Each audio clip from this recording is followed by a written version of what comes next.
본능이라는 게 있죠. 이 본능은 원래부터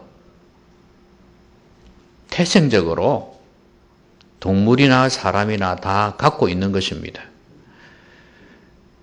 그 중에서 가장 강한 본능이 아마 모성애가 아닐까, 모성 본능이 아닐까 싶습니다.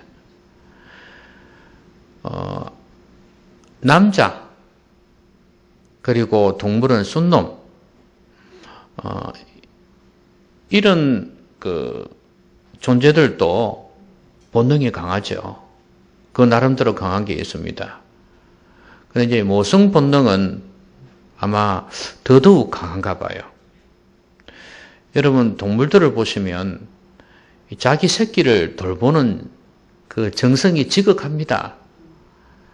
그리고 심지어 자기 목숨을 걸어서라도 자기 새끼들을 지키려고 해요. 대단하죠. 그런데요, 거기 한계가 있어요. 톰슨 가젤이나 누우떼가 이 자기 새끼가 사자에게 잡혔을 때, 그때 먼발치서 바라만 보고 아무것도 하지 못하는 그런 걸 보게 되죠. 발만 동동 구르고. 그래서 포기하고 떠나갑니다. 왜냐하면 내가 가봤자 나도 죽을 수 있으니까. 이게 한계입니다. 부모도 마찬가지입니다. 부모가 본능이 자녀를 보호하고자 하는 본능, 자녀를 잘 되게 하고자 하는 본능이 있지만 그것도 역시 한계가 있어요. 또 동물하고는 달라서 이 사람은 이익관계가 있거든요. 그리고 그 사람의 인격이란 게 있어요. 그래서 부모 같지 않은 부모도 있을 수 있는 거예요. 버리고 도망을 간다든지 이렇게 다른 이익관계가 중간에 들어오니까 이 본능이 제 기능을 발휘하지를 못하는 겁니다. 그것뿐만 아니라 부모로서는 최선을 다하려고 하지만 어쩔 수 없는 경우도 많이 있죠. 당연히 죽어가는 모습을 보고서 어떻게 할 수가 없어요. 내 살을 떼내어주고 내 피를 떼내어줘도 어쩔 수 없는 경우가 있어요. 그게 한계입니다. 그런데 우리 아버지 하나님은요, 역시 부모 이상으로 본능이 있거든요. 어떤 본능이 있냐면 하나님의 자녀를 돌보시고자 하는 본능이 있습니다. 우리가 하나님 아버지라고 부르는 이유를 한번 잘 생각해 보셔야 돼요. 아버지 이상으로, 어머니 이상으로 하나님도 본능이 있습니다. 그래서 닭이 자기 새끼를 품듯이 하나님께서 하나님의 백성을 보호한다고 말씀하시지 않습니까? 이렇게 하나님께서는 하나님의 자녀, 하나님의 백성에 대해서는 철저하게 보호하시고 책임지시고자 하는 그런 본능이 있어요. 그런데 우리 하나님은 전능하시기 때문에 부모님이나 짐승이나 이런 존재들과 비교가 안 되잖아요. 거기에는 한계가 있지만 우리 하나님은 한계가 없어요. 그래서 하나님은 언제 어디서든지 하나님의 백성을 능히 도우실 수가 있는 분입니다. 그래서 일단 내 백성이 되면, 내 백성이 되라고 권고하시고 권면하시고 명령하시고 그렇게 하시는데 내 백성만 되면, 그리고 하나님 말씀에 순종해서 백성답게 살기만 한다면 하나님께서는 끝까지 책임을 져주시는 거예요. 부르신 자는 끝까지 책임을 지신다는 말이 있지 않습니까? 하나님은 하나님의 자녀들에 대해서는 그렇게 책임을 지십니다.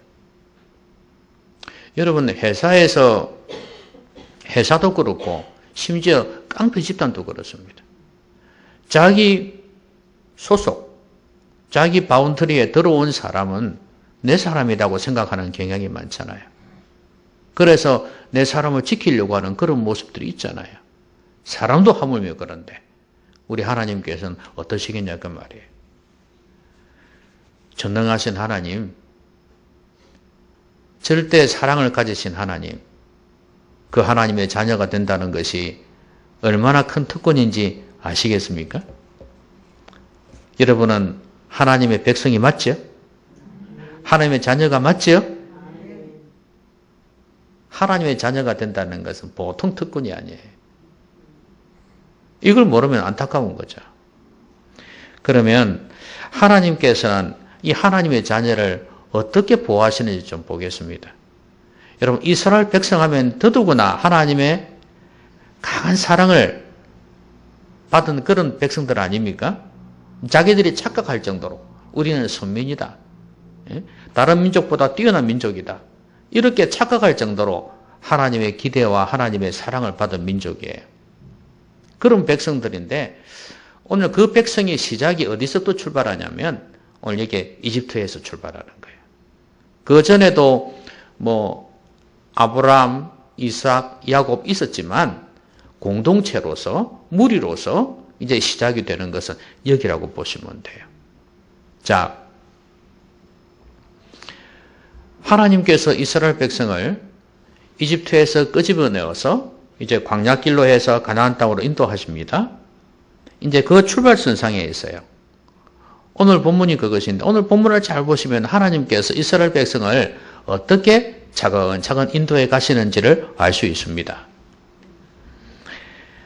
오늘 17절에 보니까 이런 말씀이 있습니다. 바로가 백성을 보낸 후에 블레셋 사람의 땅의 길은 가까울지라도 하나님이 그들을 그 길로 인도하지 아니하셨으니 이는 하나님이 말씀하시기를 이 백성이 전쟁을 하게 되면 마음을 돌이켜 백성으로 돌아갈까 애굽으로 돌아갈까 하셨습니다. 이제 나왔어요. 나왔는데 어디로 가야 되죠? 가나안 땅으로 가야 될 거 아니겠습니까? 해변길로 해서 가면은 빨리 갈 수 있습니다. 그런데 홍해가 밑으로 있잖아요. 홍해 광야길로 돌아서 가게 하십니다. 왜요? 거기에는 수많은 적들이 있거든요. 그러니까 수많은 적, 강한 적들이 있다 보니까 이들과 싸우다 보면 마음이 약해가지고 야, 안 되겠다. 애굽으로 돌아가자. 이렇게 할까 싶어서. 블레셋 사람의 땅의 길은 가까울지라도 블레셋 사람의 땅의 길이 뭐냐 하면 가나안 땅이에요. 여러분, 가나안 땅에 원래 블레셋 족속들이 거기에 살았거든요. 그리고 지중해 해변길로 이렇게 쭉 따라 있었단 말이에요. 그러니까 그쪽 길로 가면 가까운데 왜냐하면 애굽으로 돌아갈까 싶었어. 여러분, 가나안 땅으로 가야 되는 게 하나님의 뜻이잖아요. 그렇죠? 그리고 이스라엘 백성들이 거기에 가야지 이스라엘 백성답게 하나님의 백성답게 살 수가 있단 말이에요. 거기에서 하나님의 말씀에 순종하면서 그렇게 살도록 하시기 위해서 하나님의 신정국가를 만드시기 위해서 그렇게 이끌어 가시려고 했는데 아니 가다가 중도에 포기하고 애굽으로 돌아간다? 이건 하나님의 계획도 차질이 있지만 이스라엘 백성 입장에서 볼 때도 이건 망하는 길이에요. 다시 노예로 돌아가는 길 아닙니까? 이건 하나님께서 기뻐하지 않는 것입니다. 하나님께서는요, 하나님의 백성이 바른 길, 바른 방향으로 가기를 원하세요. 바른 목적지를 두고 가기를 원하신다고요. 고생을 하더라도.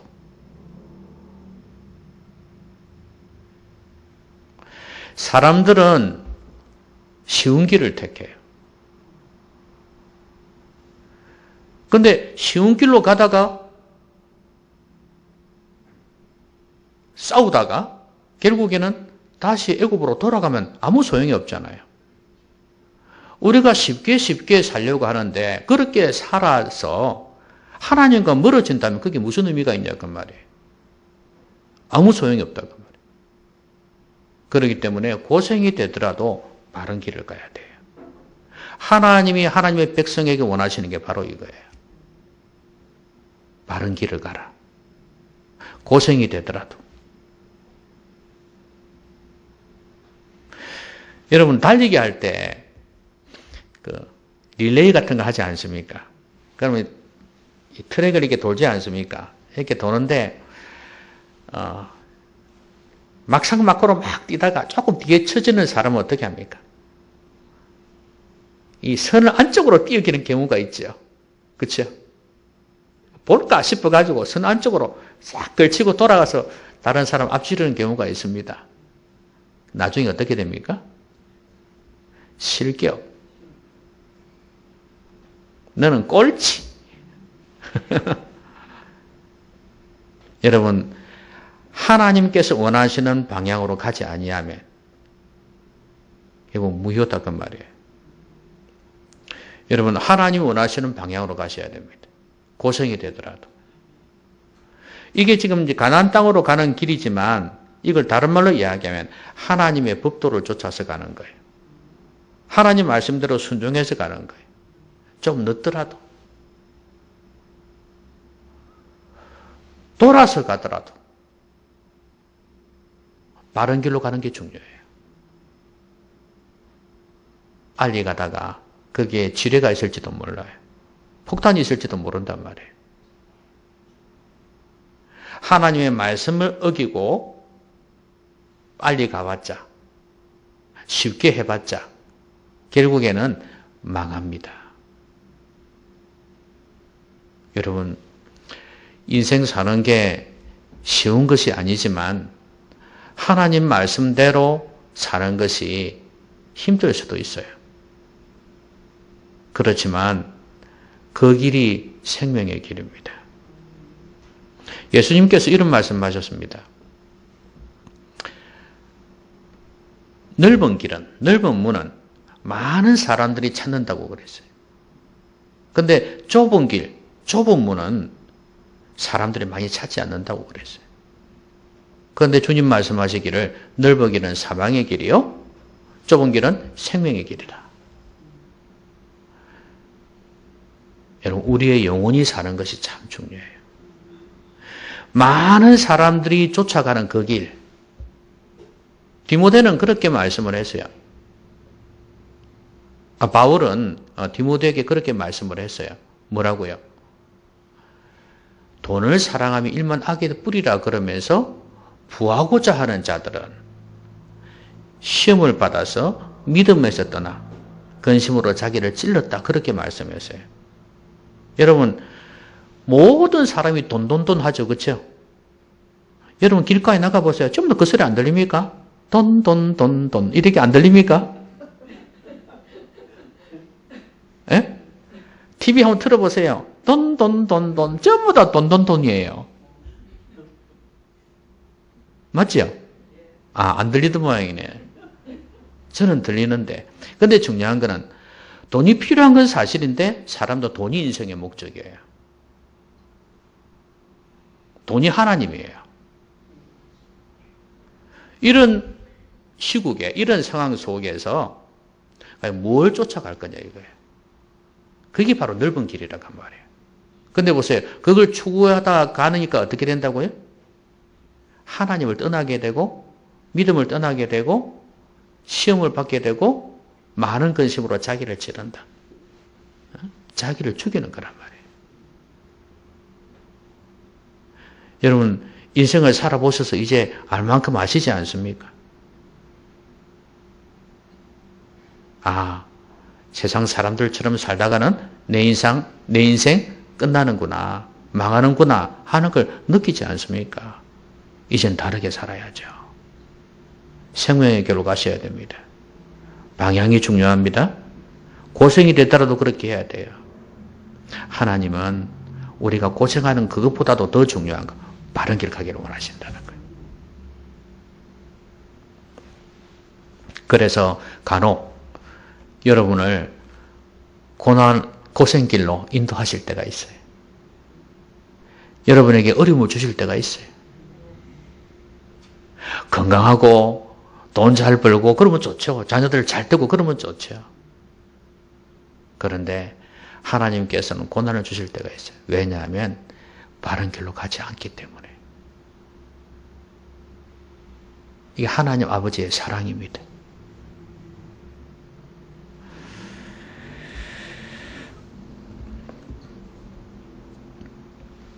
그리고요, 이 백성들이 나오면서 특별히 모세가 하나 가지고 나온 게 있어요. 뭘 가지고 나왔습니까? 누구의 유골이에요? 요셉의 유골을 가지고 나왔죠. 이제 무덤이 있었던 모양이죠. 그 무덤에서 유골을 가지고 나왔어요. 여러분, 지금 요셉은 몇 년 전의 사람입니까? 지금 이 시기에서? 출애굽할 때 이 시기에서 몇 년 전의 사람이에요? 애굽에서 430년 있었다 그랬죠. 이스라엘 백성, 특별히 야곱과 그의 자녀들이 12명의 자녀들이 있었잖아요. 이들이 고센 땅에서 살게 된 그 이후부터 아니에요. 그렇죠? 그때부터 430년이니까. 그러면 요셉이 죽었을 때, 한 100년 오래 살았다 칩시다. 100년 정도 봐줘도 죽을 때 하나님이 찾아오실 테니까 내 유골을 가지고 나가라 이랬단 말이죠. 그러니까 한 100년 넉넉하게 치고 그러면 330년이에요. 그렇죠? 330년 이전에 요셉이 그렇게 했어요. 그런데 그 긴 기간 동안에 모세가 또 모세의 나이가 80이잖아요. 그러면 또 그 나이를 한번 빼봅시다. 알겠죠? 자기 어릴 때 생각하고 그러면 거의 한 30년, 50년 빼도 200 몇십 년은 돼요. 여러분, 200 몇십 년이 작은 기간이 아니잖아요. 지금 우리 여기서 200년 빼면 얼마입니까? 언제입니까? 1800년대 아닙니까? 맞나요? 1800 몇십 년 되죠? 2021년이니까. 그러면 조선시대입니다. 조선시대. 아주 옛날 이야기예요. 그런데 모세도 대단하죠. 그걸 선조들을 통해서 들었을 거 아니겠습니까? 자기 부모님을 통해서 들었을 거 아니에요. 그 사람들은 또 그 위에 부모님을 통해 들었을 거고 계속해서 지금 듣고 있습니다. 그런데 그걸 마음에 다 기억을 하고 있었어요. 그래서 아니나 다를까 하나님께서 자기에게 찾아오셨고 아마 내 백성을 이끌어내라는 하나님의 그 명령에 순종했던 이유도 이것 때문인지 몰라요.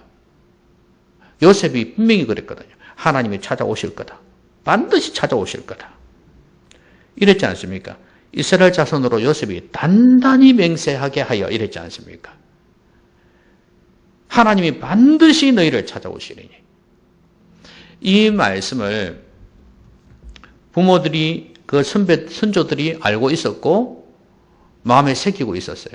그런데 모세는 더더구나 하나님께서 자기에게 찾아오셨잖아요. 이스라엘 백성을 구원하라고. 그러니까 그걸 생각했을 거예요, 분명히. 어쩌면 하기 싫고 힘들었지만 이 언약 때문에 했는지도 몰라요.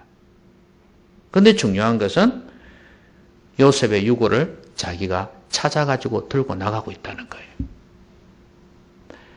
요셉도 대단한 사람이죠. 먼 훗날에. 요셉도 누구한테 들었겠습니까? 그 이야기를? 아브라함한테 하신 약속 아니었습니까? 그렇죠?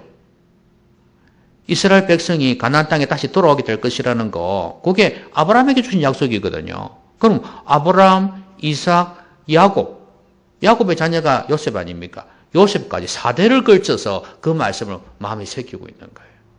요셉도 대단한 사람이죠. 하나님이 반드시 찾아올 거다. 우리를 이끌어내실 거다. 이거예요. 다시 가나안 땅으로 이끄실 거다. 이거예요. 근데 하나님이 430년 뒤에, 실제로 430년 더 됐죠. 어쨌든 간에 그 기간 동안에 하나님이 잊고 계셨던 것 같지만 정확하게 찾아오셔서 이끌어내신 것입니다. 여러분, 우리 하나님은요, 약속을 반드시 지키시는 분이에요. 우리 때는 아니에요. 우리 때는 아니고 하나님의 때. 하나님께서는 약속을 반드시 지키시는 분입니다.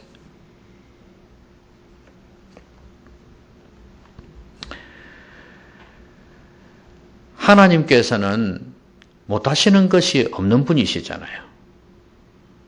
그래서 우리 시간에, 우리 때에, 우리 방법으로 하지 않아서 우리는 하나님이 날 사랑하지 않는다, 약속을 안 지킨다 그렇게 생각할지 모르지만 하나님은 하나님의 방법대로 하나님의 때에 하나님의 약속을 이루신다는 것을 꼭 기억을 해야 될 것입니다.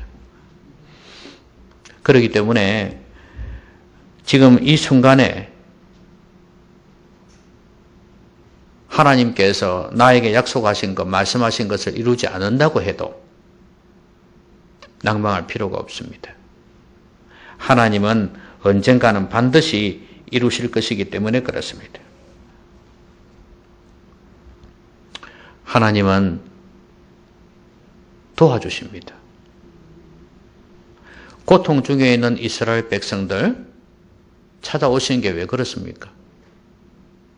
그 언약 때문이기도 하지만 지금 이스라엘 백성이 너무 힘들고 어려우니까, 그리고 그것도 그들이 하나님 앞에 간절히 기도하니까 하나님께서 그때에 맞춰서 오신 것입니다. 여러분, 기도는 결국 그 간절히 부르짖는 것은 하나님의 언약을 성취하는 도구가 돼요. 저는 이런 생각도 해봅니다. 이스라엘 백성들이 그 힘든 노예 생활을 하면서 하나님 앞에 간절히 기도하지 아니했다면, 부르짖지 아니했다면 시간이 더 늦춰지지 않았을까 이 생각도 해봅니다. 거기에서 1년, 2년이라는 것은 중요한 의미가 없거든요. 뭐 몇 년 뒤에 찾아온다 이게 중요한 게 아니거든요. 간절히 기도하는 것이 하나님으로 하여금 약속을, 언약을 지키게 하는 도구다. 하나님께서 내 삶에 찾아오게 하는 도구다. 기도가 그렇다고 말이에요. 하나님은 이 방법을 쓰고 계시는데 기도하지도 않으면서 하나님은 알아서 해주시겠지. 내가 자녀인데, 하나님의 자녀인데 하나님 아버지로서 이렇게 하실 수 있냐? 이거는 말도 안 되는 소리예요. 우리 인간의 부모로서의 개념하고 조금 차이가 있는 게 바로 이 부분이에요. 부모는 자녀가 와가지고 내 이거 필요하고 이거 필요한데 주세요 하지 아니해도 어려운 걸 알면은 그냥 도와줄 수 있어요. 근데 하나님은 달라요. 하나님이 일하시는 방법은 기도입니다. 옛날부터 그랬어요. 하나님은 전지하신 분이에요. 다 알아요. 그렇지만 우리로 하여금 기도하게 하시는 거예요. 기도해서 하나님께서 주실 때, 그때서 하나님께서 나에게 이런 사랑을 베푸셨구나, 주셨구나 하는 걸 깨닫는다 그 말이에요. 기도하지 않고 줘봐요. 그게 하나님이 주셨는지 사람이 주셨는지 나라가 주었는지 알 수가 있나요? 감사가 없어요. 감사가. 확신도 없어요. 그래서 하나님은 기도하게 하시는 것입니다. 기도의 사람 되십시오. 기도의 사람 되십시오. 이 좋은 자리를 하나님이 허락해 주셨지 않습니까? 기도하라고. 기도할 때 하나님께서 교회도 부흥시켜 주시는 거 아니겠습니까? 기도도 안 하면서 하나님 어떻게 해주시기를 바란다는 어불성설입니다. 말도 안 돼요. 하나님의 원리에는 원칙에는 안 맞다 그 말이에요. 여러분의 가정이 잘 되고 여러분 사업이 잘 되기를 원하냐? 진정으로 말씀에 순종하면서 깨어서 기도해야 된다. 왜냐하면 모든 주권이 하나님의 손에 있기 때문에.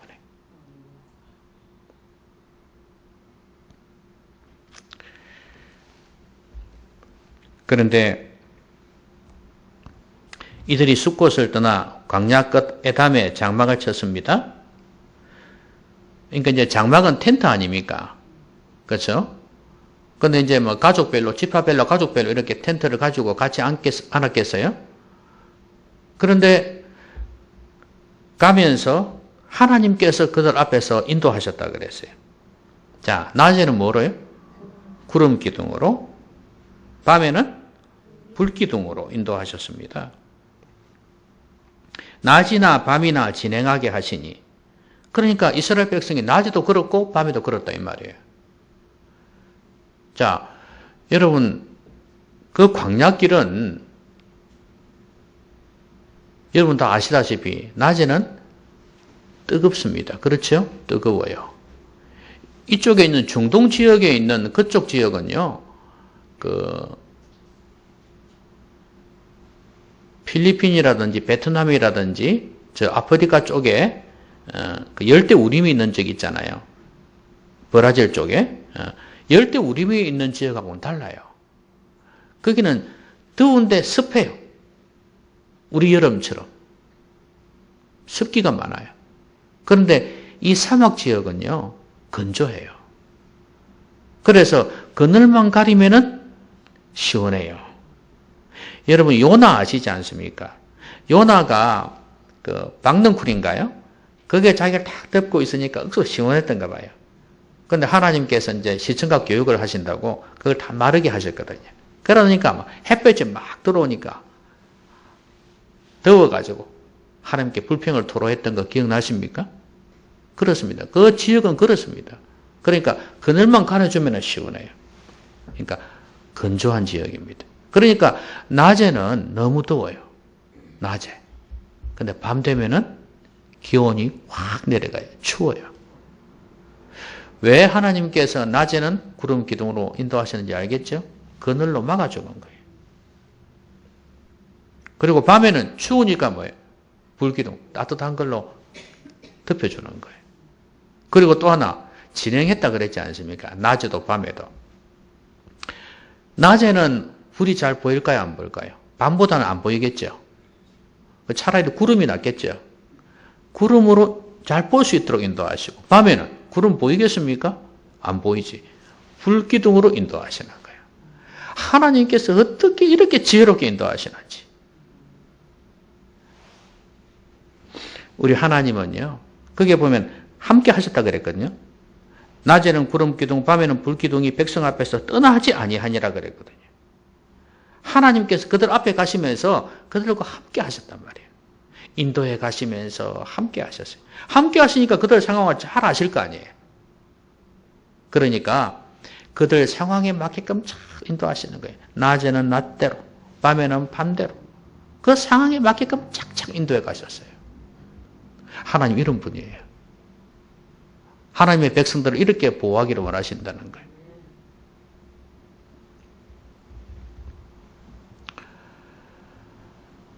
전지하시기 때문에 가능한 것입니다. 다 아시기 때문에.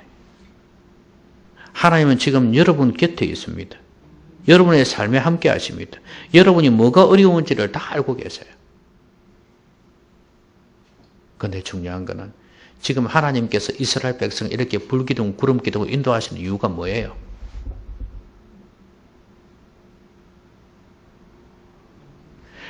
이들이 지금 어디로 가고 있기 때문에? 가나안 땅으로 가고 있기 때문에 도와주시는 거예요.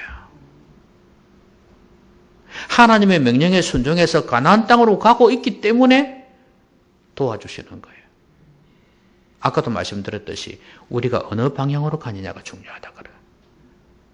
우리가 바른 방향으로 옳은 길로 걸어갈 때 어려움을 겪으면 하나님께서 그때그때 필요한 상황마다 도움의 손길을 내미신다는 거예요. 물론 그것도 어떨 때는 안 도와주실 때가 있긴 있습니다.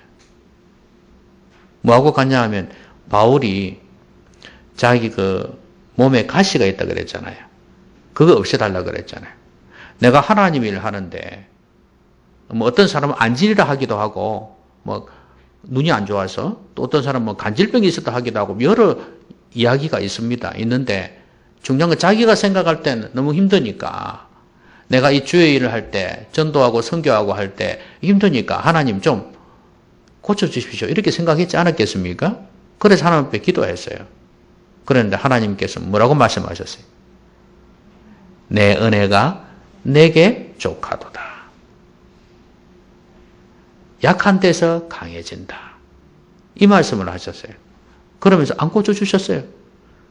그리고 바울도 그 말씀을 그대로 고지 받아들이고 알겠습니다 하고 그렇게 살았어요. 이런 것도 있어요. 하나님 보실 때는 오히려 그 고통 때문에 더 기도하게 되고 그래서 오히려 하나님의 일을 하나님 의지하면서 더 잘 감당할 수 있다고 보신 거죠. 우리에게는 어려움을 하나님 무조건 다 없애주잖아요. 내가 바른 길을 갖고 있음에도 불구하고. 오히려 그것이 바른 길을 가는데 도움이 되기 때문에 그런 것입니다. 그런데 지금 이 경우는 그게 아니었어요. 이건 하나님이 보호해 주셔야 된다고 생각하신 거예요. 막아주셔야 된다고 생각한 거예요. 그래서 도와주신 것입니다. 하나님께서 우리에게 그 바른 길을 가나안 땅을 향해 가듯이 천성을 향해서 바른 길을 가고 있을 때 그 어려움들이 생기면 도와주지 않는 경우는 극히 예외적인 거라고 생각합니다. 특별한 경우, 특별한 하나님의 뜻이 있어서 그런 거고 일반적으로는 하나님이 도와주실 거라고 믿습니다. 여러분의 상황에 맞게. 그걸 갖다 요즘은 뭐 맞춤 서비스 그런 게 있지 않습니까? 그쵸? 예. 예. 맞춤 인도하심, 맞춤 돌봄, 맞춤 사랑. 이건 제 특허입니다. 예. 하나님은 이렇게 인도하시는 분이에요. 어떻게 그렇게 아시는지.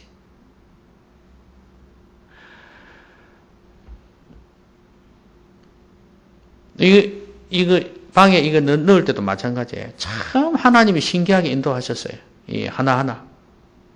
발품 판다고 제가 이거 다 사왔잖아요. 장판 사오고, 이거 데코탈 사오고, 목재 사오고, 그거 다 발품 팔았거든요. 사실은 거기서 돈 아낀 겁니다. 인건비도 조금 아꼈지만, 어쨌든 간에 그래요. 그런데 그 순간순간 하나님이 인도하신 게 너무 많이 있었어요. 안 해주려는 거, 어떨 땐 반품시킬 때도 있고 이랬거든요. 남기도 하고 이래가지고 뭐 반품도 시키고 안 맞아서 하기도 하고 이랬거든요. 그 순간순간 하나님이 지혜를 주셔갖고. 어쨌든 간에 경우에 맞게끔 상황에 맞게끔 그렇게 잘 인도하셨어요. 저는 하나님이 기뻐하시는 일을 하게 되면은 하나님께서 그렇게 인도하실 거라고 믿어요. 여러분이 마음만 먹고 우리 교회를 한번 부흥시켜 봐야 되겠다. 많은 영혼들을 전도해야 되겠다. 마음만 먹고 애를 쓴다면 하나님께서 반드시 순간순간 도와주실 것입니다. 여러분이 사업을 하고 계시잖아요. 직장생활 하고 계시잖아요. 근데 하나님, 나는 내 소원이 교회를 부흥시키고 교회가 잘 되게 하는 것이 내 소원입니다. 그렇게 마음만 먹고 애를 쓰면 하나님 근데 있어야 뭘 하죠. 이렇게 할 수 있지 않습니까? 하나님께서 분명히 도와주실 수 있습니다. 내가 하나님 위해서 마음만 먹으면 그거 눈으로 보게 될 겁니다. 그런 간증도 너무 많으니까요. 왜 우리라고 그런 간증이 없겠습니까? 가능합니다. 중요한 건 내 마음이에요.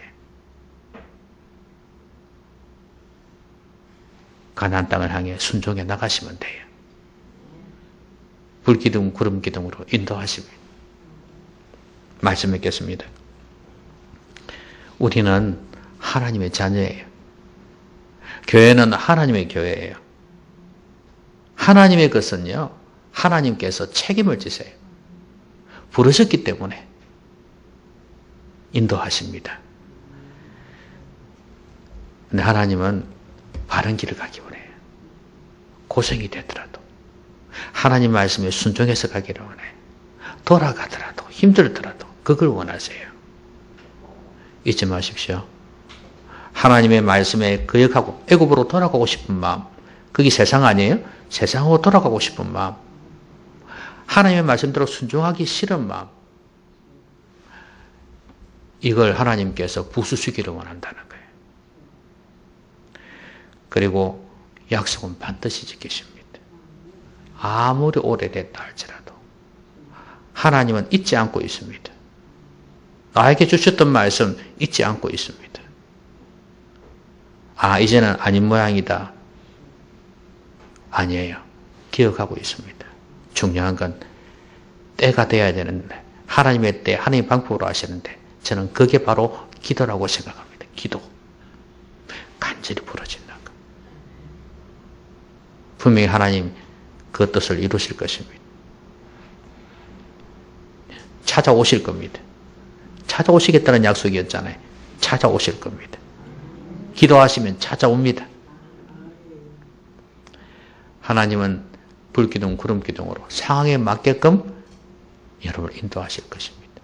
전제 조건은 바른 길을 계속 가고 있을 때, 가나안 땅으로 가고 있을 때, 하나님이 기뻐하시는 일을 하고 있을 때, 하나님은 여러분의 가정, 여러분의 생업, 우리 교회를 상황에 맞게끔 아름답게 인도해 주실 것입니다. 하나님의 자녀의 특권을 누리시는 여러분 되시기를 주의 이름으로 기원합니다. 기도합시다. 오늘 말씀 생각하면서 같이 한번 기도하겠습니다. 소리 내서 기도합시다.